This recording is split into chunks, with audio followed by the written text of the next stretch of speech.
નમસ્કાર મિત્રો, તમે ક્યારે એવું સાંભળ્યું છે કે કોઈ માણસ સાક્ષાત ભગવાનને ના પાડી દે? હા, અમારા ગામમાં ગાંડા માસ્તરે આવું જ કંઈક કર્યું હતું. આ શબ્દો સાંભળતા જ ભલભલા માણસના કાન ચમકી જાય અને મનમાં જાણવાની ભારે ઈચ્છા જાગી ઉઠે.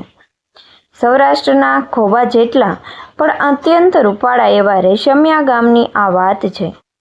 ગામના પાદરે એક મોટો ઘેઘૂર અને વર્ષો જૂનો વડલો ઊભો છે. આ વડલાની છાયામાં રોજ બપોરે એક વૃદ્ધ માણસ એકલો બેઠો હોય. એમના કપડાં સાવ ફાટેલા અને મેલા, માથાના વાળ વિખેરાયેલા અને આંખોમાં એક વિચિત્ર પ્રકારની ચમક જોવા મળે. આખા ગામના છોકરા એને જોઈને જ ડરના માર્યા દૂરથી ભાગી જાય. ગામના લોકો એમને નામથી નહીં પણ ગાંડા માસ્તર કહીને જ બોલાવે.